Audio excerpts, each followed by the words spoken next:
Navigating the emotional minefield of love, I confessed, we're the right people at the wrong time. After an intense breakup, my ex and I still can't let each other go. Will our unresolved feelings lead us back together, or is it time to truly part ways for good? So I need assistance on how to approach this. As the title indicates, I 22 female and my ex-partner 22 male have ended our relationship after 2.5 years, but it is far more complicated than it appears. Warning, this will be lengthy. To provide some context, the relationship was toxic from both sides.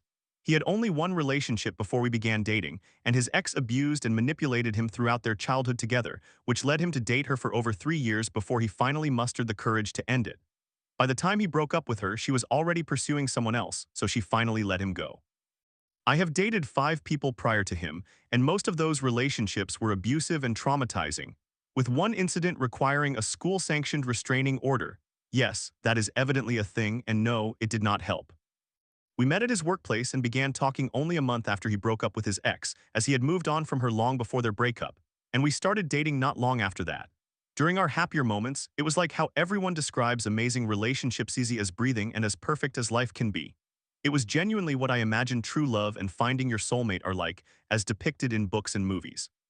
However, I would not be posting here with a title like that if it were only good times. I'm sure some of you can infer the issues that arose from the context I provided. It began small. I would have a panic attack. I have severe anxiety linked to the ex from whom I needed a restraining order, and he would panic because he was unsure how to help me. His ex had conditioned him to expect to be yelled at and given the cold shoulder if he did not help her properly, making me feel that I had to calm myself down to help calm him down. However, I tend to cope by physically stimming, picking at my skin, stabbing my nails into my fingers and palms, and lip biting. And one of the few means I use to ground myself involves hurting myself in some way, which would trigger him because his ex would use her self-harm to manipulate him into staying with her. This situation would leave me feeling more upset, and I could not truly calm down from my panic attack because he was also in distress. It often led to me needing complete space from him and almost fleeing his house, prompting him to chase after me to stop me from leaving, even though he had to be up for something in 4 hours. Most of our issues, while complicated in their own contexts, would follow a similar pattern. Something would happen to me related to past traumas. He would attempt to help but become triggered by his own past traumas. The situation would escalate because neither of us knew how to self-regulate or step back to regain our composure, resulting in a significant issue with no real resolution. Eventually, the negative experiences began to outweigh the positive, and we could no longer continue living in that manner. I suggested we take a step back from the relationship, limit our texting, and refrain from spending every weekend together as we had been doing. However, he refused because he believed it would not be beneficial. The night after I made that suggestion, he broke up with me. This incident occurred at the end of February. Now this is where things become complicated. He didn't actually break up with me. When he sent me home from his house stating that he could not continue in our relationship as it had been, he intended it as an indefinite no-contact break dependent on my healing. We defined our break as a period of no contact until July for our anniversary, with the intention of starting over, giving us a little over 4 months apart, just a couple of days after the initial occurrence. At that point, we both believed that I was the root cause of the relationship problems, so I sought out a therapist who has been a blessing through all of this. A couple of weeks into the break, my therapist mentioned that a 5-month break with no contact is my paraphrasing because she is a professional and I am not literally insane as a concept and likely will not work in the way he intends, as 5 months is a considerable amount of time for anything to occur. I decided to text him, suggesting that we call to discuss the situation, as it was something that needed to be addressed promptly, and to say the least, it did not go as planned. He confessed that he is not currently ready for a relationship and does not know if he will be by July as we had planned, nor does he know what he wants right now. I asked if he would inform me of that any time soon, but he did not provide a clear answer. I expressed that I still love him and that we should not be too certain during an uncertain time. Instead, we should give it time. However, he was adamant about letting go of July. After our call, he unfollowed me on social media and removed our anniversary date from his bio, even though he had kept it there throughout. You can be sure I kept checking that. He then went to play games with some mutual friends. Naturally, I interpreted it as a breakup because there was really no other way to understand it, and I received no closure at all. My therapist suggested that I write out my feelings in the form of a letter to him to help provide myself some closure and a way to express my emotions, as I struggle with processing them appropriately. One letter turned into many, and I realized that I was not solely to blame for our relationship's issues. P was correct in recognizing that he was not ready for a relationship. He had not been ready throughout our entire relationship, and many of my anxieties that deeply affected us, along with the issues that resulted in our continual arguments, could have been circumvented if he had been ready. I would express my discomfort regarding someone's interaction with him or a situation, and it would morph into an argument because I was allowing my trust issues to overpower my judgment and being unreasonable and controlling over his actions, as that is how his ex behaved, or he would claim that I was preventing him from hanging out or playing games with friends because he felt guilty about it and never asked me, despite my constant reassurances that it was okay. Because that was what he had come to expect from his ex. There are other examples, and due to the need for anonymity, no specific context is provided, but those were the primary and most recurrent issues throughout our relationship that ultimately made it toxic for both of us.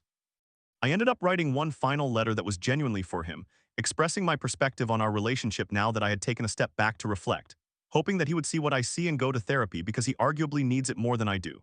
I still requested that we try again as we had previously discussed and asked to maintain some form of connection, urging him not to hesitate to reach out to me for anything even trivial matters, because I still love him dearly, so sue me. That was around mid-March, around the 16th, and a mutual friend, R, kindly offered to deliver the letter to him for me so that I would not need to see him. I gave that letter away for my own closure, and although I requested a response so that I could understand his perspective as well, I was not very hopeful, as R works with him and mentioned that he somewhat complained about me writing to him. R handed me P's letter the following Tuesday, March 24th, but that letter was dated, P is somewhat of a nerd like that, for the 19th because he had not been ready to give it away until a couple of days before R presented it to me during a hangout on the 24th. It was a beautifully written letter where he acknowledged my perspective and apologized for shifting the blame onto me regarding the break, expressing that he misses me just as much as I miss him. He wants to attempt to reconnect in July, as intended, though he mentioned it might not happen on the exact date we agreed upon due to a trip. He concluded by affectionately referring to me as his love, which he had not called me since before all this began.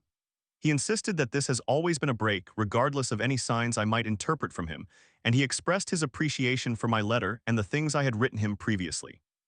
We shared a love for the same music and would sing our favorite songs together during car rides. I noted that I missed that in my letter to him, and he ended his letter by stating that we would sing together again. I was a sobbing mess after reading it, and every time I reread it, I found myself sobbing again because I couldn't help but be overwhelmed by all the hope and love I had missed so much. Now we are at more recent times when, on the 28th, he asked to talk in person. R advised me to keep an open mind going into the conversation, as P and I had made a promise early on to notify each other if we changed our minds about the break, and I was under the impression that was what he wanted to discuss. R was rooting for us, especially after I shared the contents of P's letter with him. I was right, though. He arrived at my house to discuss breaking up, mentioning that he keeps doing things for me and for us, but now he wants to prioritize doing things for himself.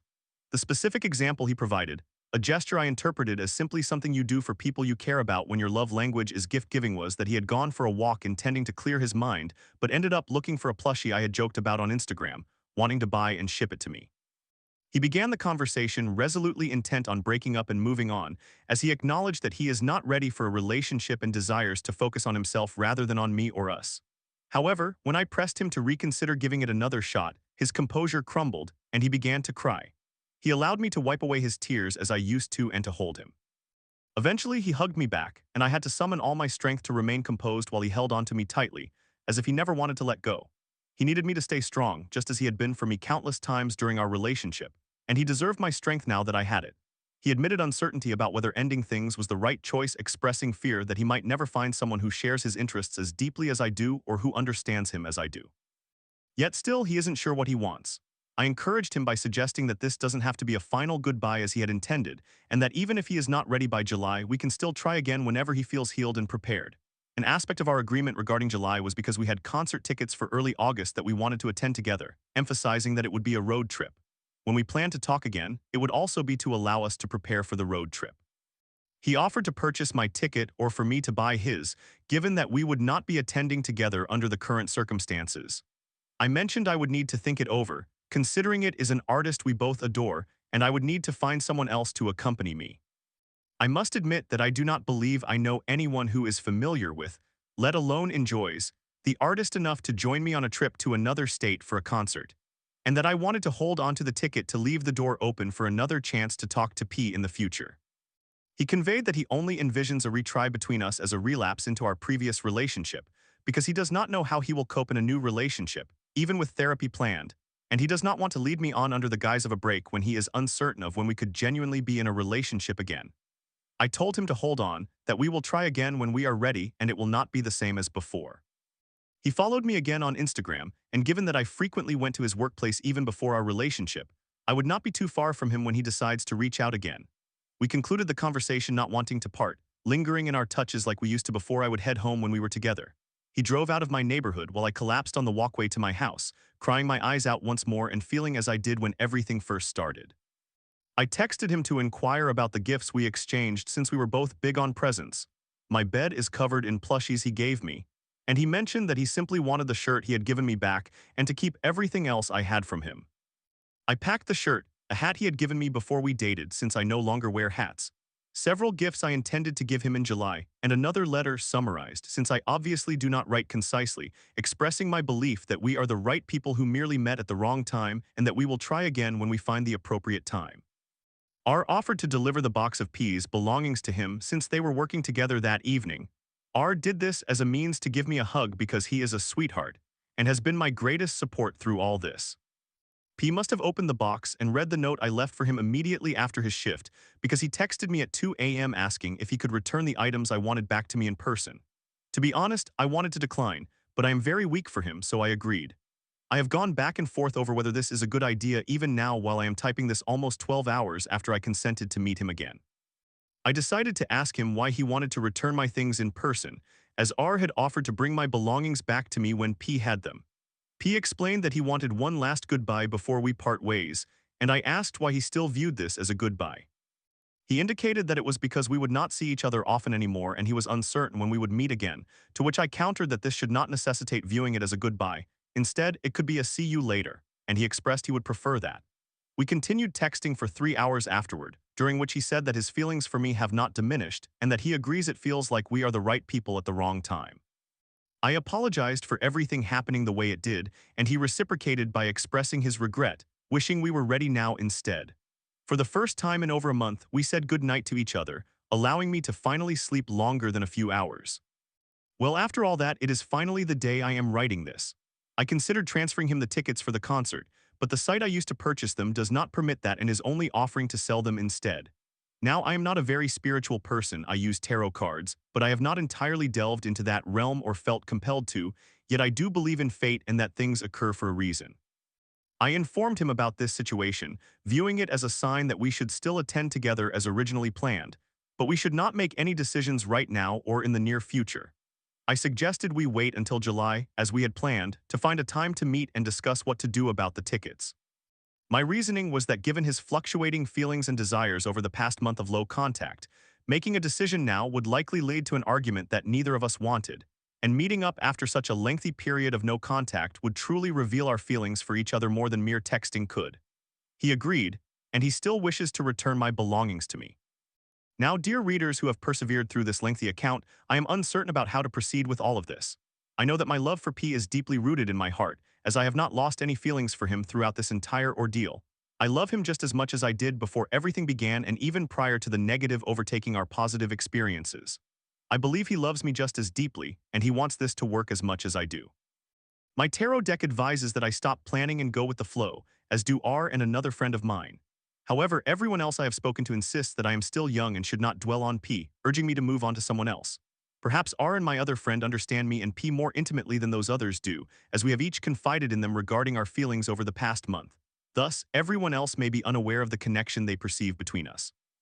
I am uncertain, so I am reaching out to the internet biased and unbiased for an outlet to express myself and perhaps glean some advice if anyone has successfully navigated a similar situation or can perceive something I am overlooking.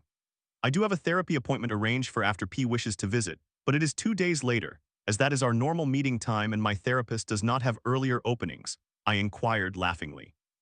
Before you ask, yes, this is all real, and yes, all the dates I have provided are accurate. I know it seems absurd how much has transpired in a month and it is still ongoing. I believe my therapist may need a therapist to cope with everything we discuss, as we have primarily focused on current events, leaving little room to delve into deeper issues as of yet, laughingly speaking. Story 2.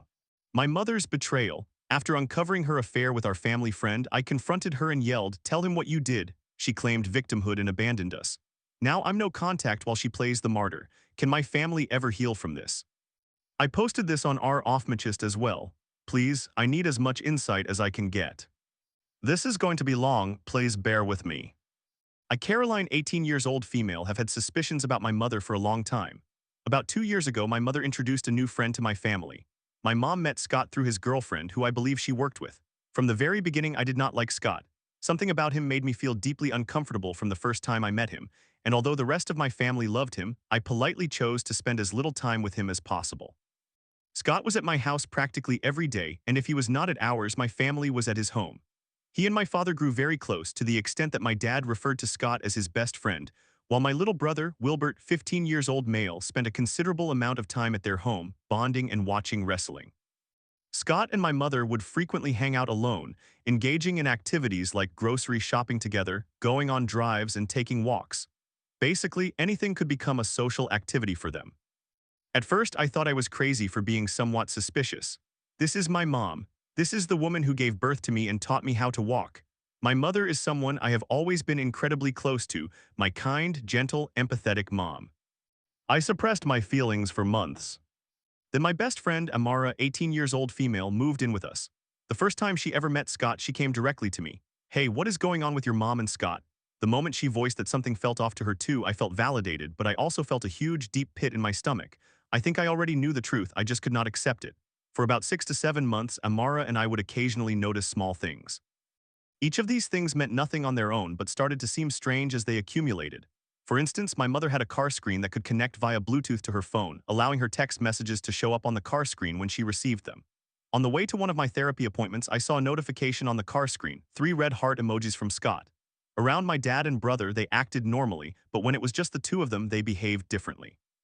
I noticed the joking and flirtation intensifying over time, and I made a note of how this behavior did not occur around my father. Essentially, for months, my suspicions were confined to either my best friend or my bedroom. We would discuss it, but I must admit, I did not take it very seriously for a long time. It was simply such a significant issue to comprehend, and I have often been labeled as overly sensitive and dramatic, so I assumed my suspicions were just that, me being myself and searching for problems where none existed. However, everything changed on the night of Valentine's Day. I was at my boyfriend's house. I will refer to him as Isamu, 18 years old male. We had just enjoyed a lovely date, and while we were cuddling in bed, I received a frantic text from Amara. She informed me that she had just learned from my brother's girlfriend that he also had suspicions about my mom due to messages he saw on her iPad. Immediately, I was livid. It is one thing for me to be scared and to harbor these suspicions, as painful as they were, but my brother, my little brother, no, absolutely not. I will not allow anything or anyone to make him feel that way if I can prevent it, and that includes my mother. I called him right after I received the text. He confirmed what Amara had told me. He explained that months ago he had played on my mom's iPad, which at the time was synced to her iCloud account, meaning her text messages were visible on both the iPad and her phone. Somehow, he ended up looking through my mother's text messages with Scott. The first thing he noticed was a message from my mom stating, "Don't text, Wilbert has the iPad." It was very strange and suspicious. He mentioned that he scrolled up and saw my mother sending Scott an Amazon listing for lingerie. He stated that after that, he could not bear to look any further, and within the next couple of days, my mom disconnected her iCloud from the iPad. I had no proof, absolutely nothing. So I devised a plan. I had a curfew and needed to get home soon. My boyfriend was going to drive me home, but we would park in the neighborhood away from my house so that his car would not be visible on my family's doorbell camera. We would walk down and say goodbye in front of the camera as usual, then I would sneak him in through the basement door. Luckily, both Amara and I were the only ones in the basement, so I knew we would not get caught. Together, Amara, Isamu, and I planned to wait for my mother to fall asleep, at which point I would sneak into her room. My parents were already in separate rooms for different reasons. Take her phone, go through it, and immediately inform my dad if I found anything. Here is where I made a mistake. Intending to text Amara, I accidentally texted my mother, saying I was going to sneak into her room and take her phone after she fell asleep. I was terrified and thought my plan was ruined. I tried to act as though everything was normal, but it was evident that my mother was suspicious. Wilbert's room was directly across from my mom's, so I appointed him as the guard. He would inform me when my mom's light went off, and an hour later, I would sneak in to get her phone. I assumed that due to the accidental message I sent her, my mom did not turn off her lights until 4 a.m. At 5:30 a.m. it was time. Amara and I crept upstairs while Isamu stayed downstairs waiting for us. Amara sat on the couch while I took a moment to calm myself. I snuck into my mom's room. The entire time I was trembling. I have generalized anxiety disorder, and while this situation would have been frightening for anyone, it was magnified for me. I could not see her phone, the room was completely dark. I had only been in there for a few seconds when she woke up. Groggily, she asked what I was doing in her room. In the moment, I concocted the excuse that I was looking for a bra I had lost because I could not sleep and wanted to do some late-night laundry. She clearly did not believe me. Nevertheless, I left, and Amara and I returned downstairs to Isamu feeling defeated. Until she texted me an hour later. The text read, "We both know you weren't looking for a bra. What were you really looking for?" The moment I read it, I realized what I had to do. I had no proof at all. No evidence, just my word, Amara's word, and my brother's, but I had to tell my dad. At this point, it was 6:30 in the morning. I had not slept at all and was functioning purely on adrenaline and fear. I was petrified about what would happen next. Nevertheless, I went back upstairs with Amara, woke up my brother, and we headed to my dad's room. I woke him as gently as I could. He was clearly confused to see me, my brother, and Amara in his room, especially at 6:30 a.m. I sat on the floor next to his bed and held his hand. I had to look my father in the eyes and tell him I believed my mother, his wife of 20 years, was having an affair with the family best friend. It was the hardest thing I have ever done. I had to look him in the eyes. I sobbed like a baby as I spoke, holding his hand and begging him to believe me while apologizing for her actions. At first, he did not believe me. It was evident on his face and in his response. But the longer I spoke, the more I revealed. The more I described what I had seen and what Wilbert had witnessed. I could see his expression change as I continued. I watched my strong, ever-stoic father blink away tears, which filled me with a rage I hope I never experience again. Once he believed me, I offered to confront my mother. Dad told me to do so. So I did. I stormed into my mother's room with Wilbert following behind me. I flipped on her light switch, and in an outburst of anger that surprised even me, I told my mom we needed to talk. Under the light, her phone was visible, half concealed under her pillow on her bed. Wilbert saw it first, rushed forward, grabbed it, and immediately handed it to me. At first, my mom was just sleepily protesting about what we were doing. The moment she realized I had her phone, however, she transformed. My mother became a stranger right in front of me. She began cursing at me, and my brother left the room. "Give me my phone, this is none of your business." She attempted to grab the phone from my hands. But I had already entered her password, and I had already opened the messages with Scott. The very first text I saw was a frantic message my mother sent him after I attempted to sneak into her room earlier. "I think Caroline is onto us." The moment I read it, it was as if my mind switched off and my body took control. I turned, held her phone to my chest, and ran as fast as I could out of the room. I screamed across the house until I reached my dad's room. "Dad, it's true, Dad, it's true." I ran so hard and screamed so loudly that Isamu says the moment he heard the thud of my footsteps from the basement, he knew exactly what I had found. At that point, I was inconsolably angry, screaming, sobbing, and literally throwing up. After I read my mother's messages, I was gagging and retching for half an hour. Mom followed me into my dad's room as I tried to explain to him what I had seen. She pursued me, getting in my face and still trying to reach for her phone. She was cursing and yelling at me, which she had never done before. I did not recognize her at all. I felt nothing but pure, unadulterated hatred. I have never truly hated anyone, but in that moment I hated my mother. I began yelling back. "Moms, give me my phone back. Tell him what you did. Tell him what you did. Tell him what you did. Be an adult. Be an adult." "I am being an adult."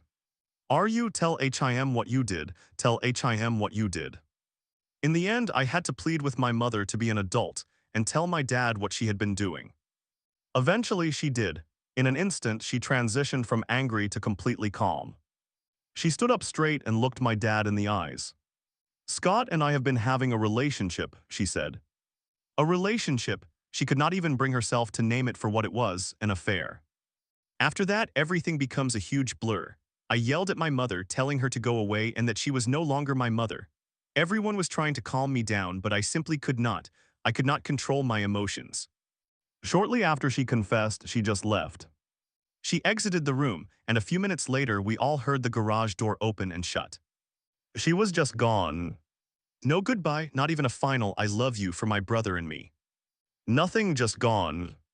I have never been as enraged in my life. and I pray to whatever higher power exists that I never will be again. For the next 2.5 weeks, I stayed with my boyfriend and his family, who were very understanding of my situation and accommodating towards me, for which I am forever grateful. I could not bear to be at home. The entire situation made me feel so sick. I thought it could not get worse. There was no way it could worsen from this point, right? Wrong. A few days after the confrontation, I received a call from my dad. My mom had checked herself into a psychiatric hold. I have come to believe this was primarily an attempt to earn my pity. Throughout my childhood and adolescence, I struggled with intense suicidal ideation, which led to my being hospitalized and held in a ward against my will when I was in middle school. I believe my mom resorted to this as a way to prompt me to assuage my anger towards her. I believe she was seeking sympathy. Suddenly, my anger resurfaced intensely, and it would only continue to escalate. A few days later, I received another call from my father. The affair had been ongoing for a year and a half. I still do not have the words to express how this revelation makes me feel. I will say one thing. During this time, my mother consistently pressured me to get matching tattoos with her. She even scheduled an appointment without my consent, and I had to bluntly tell her I did not want it before she relented.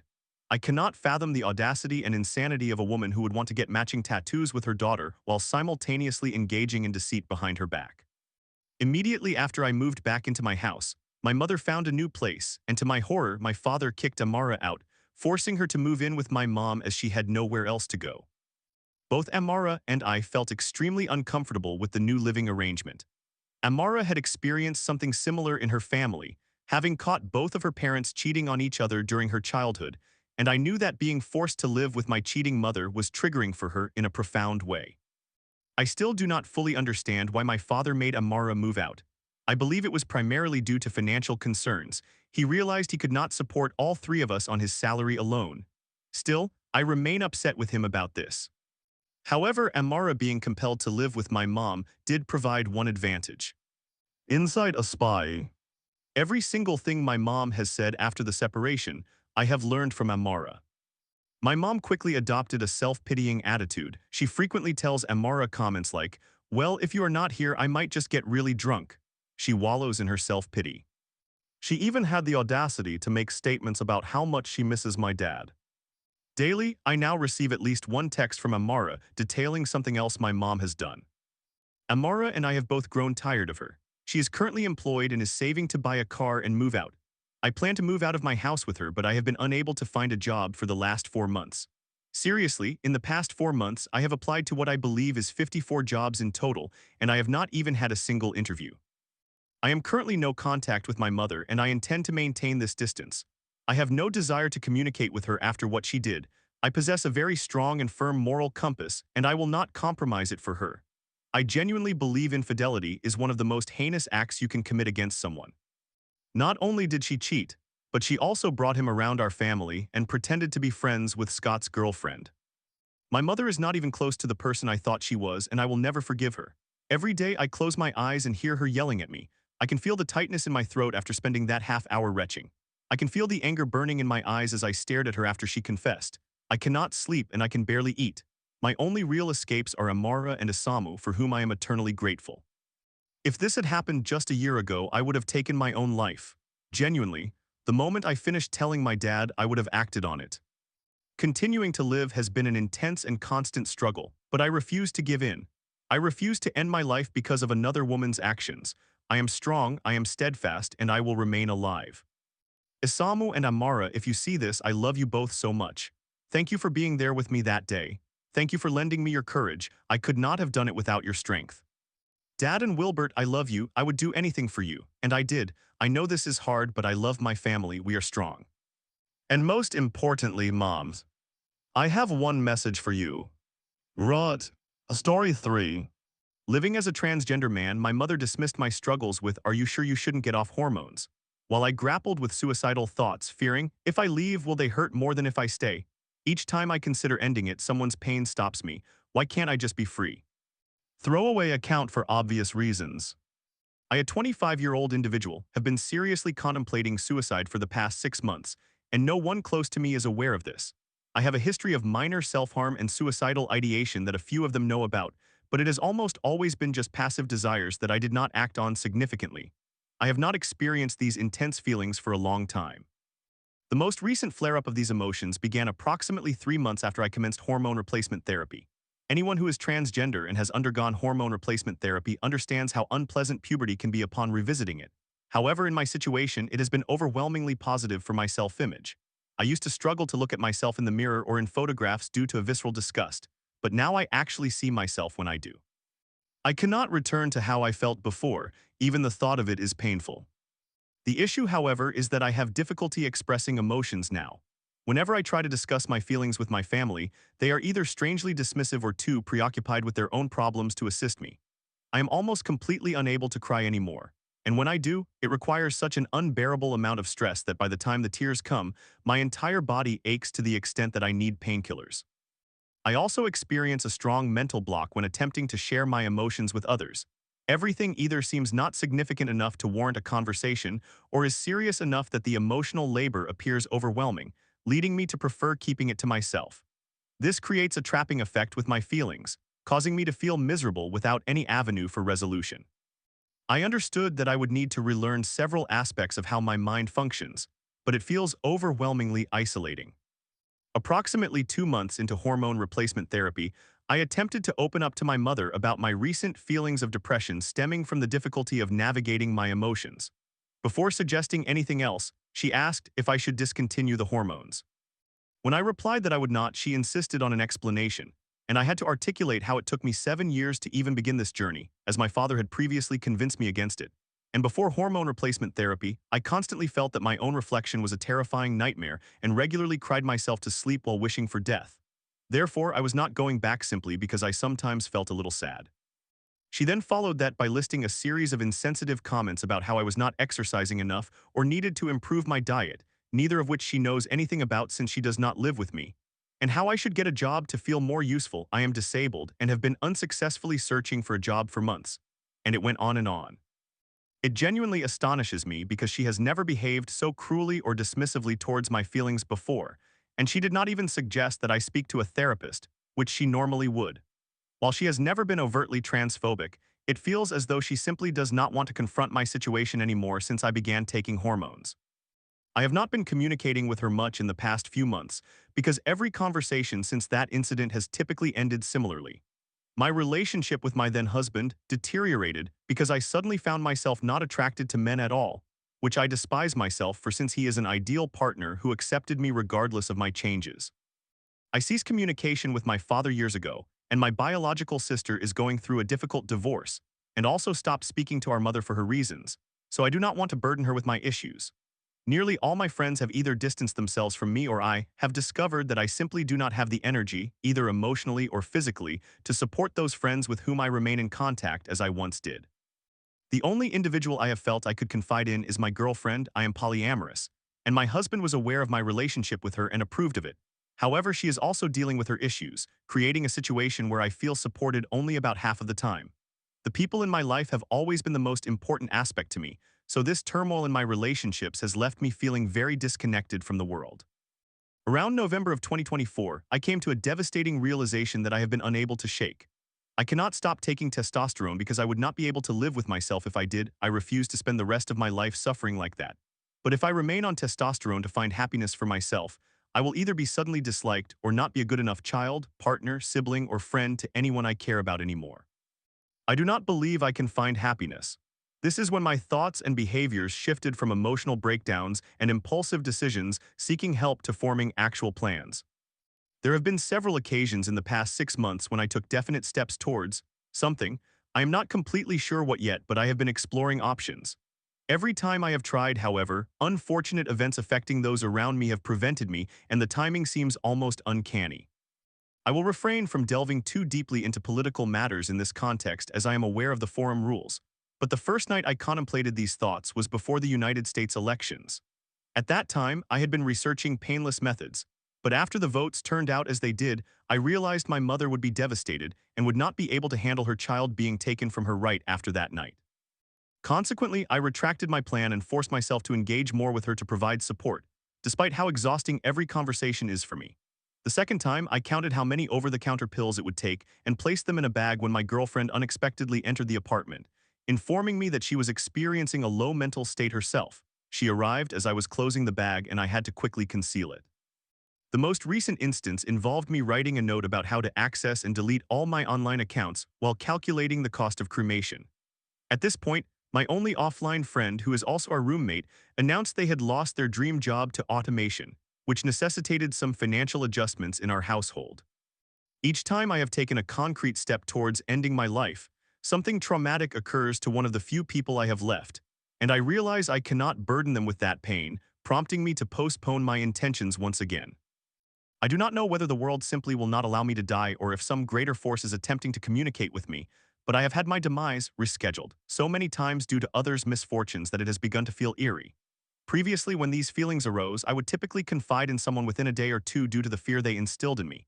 But now it does not scare me in the same way, and I am uncertain if that is worse. I do not know how anyone would respond if they discovered that I not only have kept this struggle to myself for months, but have also escalated it significantly. I especially do not know how they would react to the realization that their challenges are the only thing keeping me alive. Each time this occurs, I experience exhaustion from the need to continually postpone my plans mingled with gratitude for having a reason to wait. Both feelings lead me to feel like a terrible person. I recognize that my passing will hurt regardless, but I at least want to ensure that my family, both biological and chosen, are in a good emotional and financial place before I depart, and I just cannot find the appropriate moment. One part of me fears that I will never manage to do this and will allow this emptiness to decay me from the inside out for the rest of my life, while another part worries that I have simply experienced a stroke of good luck and eventually that fortune will diminish. I do not genuinely want to do this to my loved ones. I understand how painful it is to lose someone to suicide, but I feel as though I have no alternative.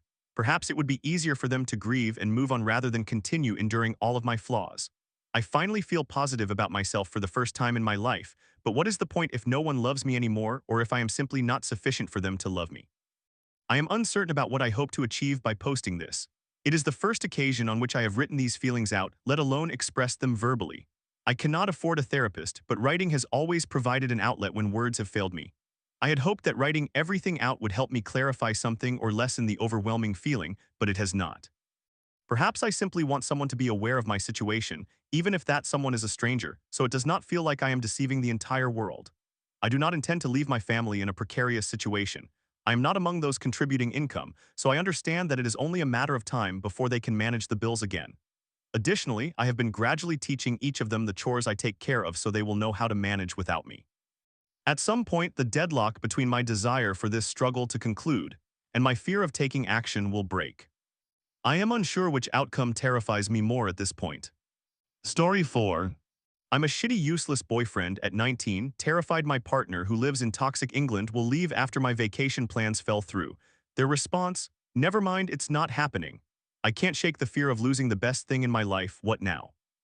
I apologize if this post is too long or difficult to read. I am a 19-year-old male and I am terrified that my partner, who is an 18-year-old non-binary individual, is about to break up with me. I have already attempted to write about this, but the page closed and I lost all of my progress. It was a very lengthy post, so I will just try to summarize it as best as I can. We are in a long-distance relationship that we made official in June of last year. They live in England and I live in Scotland. Since we got together, we have had 2 trips during which we spent time together in person. The first was in November of last year when I visited their house. The second was in January when they visited my house. We both cherished these trips as they allowed us to finally be with each other and escape from our daily lives. For context, they live in a rather toxic household, and I struggle with significant mental health challenges. Being together in person is incredible. It feels as if they dispel all of my fears and worries, allowing me to experience inner peace. However, once we return to our separate homes, I find myself feeling empty, depressed, fragile, and engulfed in intense self-hatred.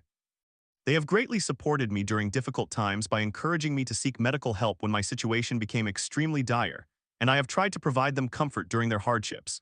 It is important to note that they have a much more challenging life than I do. They endured a terrible childhood with a mother who mistreated them, and they have encountered so many difficult experiences that it makes me feel guilty for being depressed all the time. We were initially hoping for me to visit them for their birthday, which is on April 7. That was until I was invited to go to Wales to see my grandmother for the first time in years for her birthday, which also falls on the same day.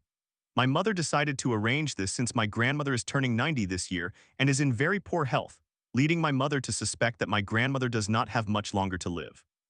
I informed my partner about this, which understandably upset them. Ultimately, they told me that I needed to prioritize my family and go visit my grandmother. Therefore, I accepted the plan and booked the days off in my calendar, which were from April 4 to April 8.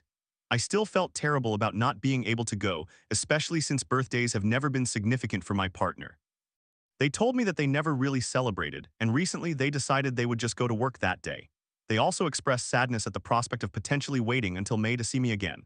We initially attempted to arrange a meeting in March, but their mother refused to let me stay over due to recent arguments between them and her. All of this left me devastated, so about 2 weeks ago, I decided to try and book a flight for the second half of April to see them. I sent them a voice message outlining my plan and the days I was considering based on flight prices. Later that evening, they talked to their mother to see if it would be okay for me to stay during that time, and she agreed. All that needed to be done was to book the days off in my calendar and purchase the flight tickets. I could see how happy it made my partner, as it provided us both something to look forward to, and seeing them happy was the best feeling ever. However, before I booked the days off last week, the prices increased. I became terrified that I had waited too long and ruined the entire plan, especially since I noticed my partner appeared quite downcast. For context, I am a significant overthinker, and whenever my partner is angry, upset, or simply in a bad mood, I tend to worry that I have done something to cause it or to exacerbate the situation. My partner reassured me that I had not ruined anything, and we could instead aim to meet from April 17 to April 24, which were cheaper dates. My partner was back to feeling happy again, and I was incredibly hopeful about it. I requested the time off the following day and waited for it to be approved. However, I did not receive any communication from my line manager until today. I should note that I transferred teams about 2 or 3 weeks ago. I was in the office today and decided to schedule a call with my line manager for the afternoon.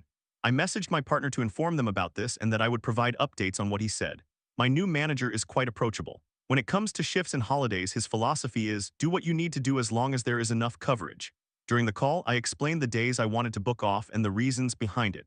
I did my best to convince him of its importance. In the end, he stated that while he understood and respected my reasons, he would have to decline my request because there would not be enough coverage. This is frustrating, as during that time only 2 other people would be off, and even then they would only be absent for the first few days of the trip. Additionally, when I booked time off to visit my grandmother, there were also 2 people absent during that time, yet it still received approval. The only day that others are off is when the 3 other apprentices in the team will be attending a training session on the 22nd, but even then there would still be ample coverage. I attempted to persuade him to reconsider, but he remained firm in his decision. He mentioned that he would have approved it if it were after Tuesday. After our meeting, I checked flight prices and discovered that if I booked from April 23 to April 29, it would cost exactly the same. I sent a message to my partner explaining what he said and proposed requesting leave for a few days after April 23. However, my partner replied, "Never mind, it's not happening."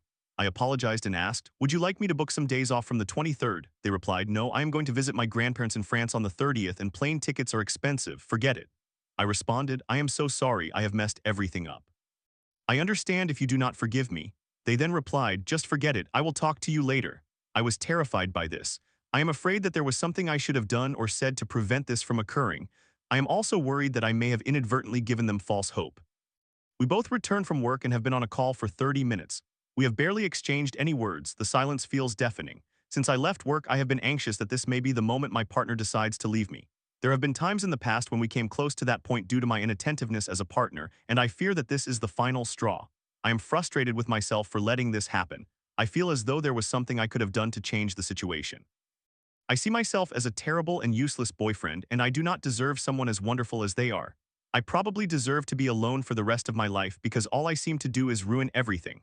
I would like to think I have improved from my previous mistakes, but perhaps I have not. I do not know what to do anymore. I am praying that we can resolve this and that this is not the event that destroys our relationship. My partner is the best thing that has ever happened to me, and I cannot bear the thought of losing them. I just cannot shake the feeling that this is what will happen.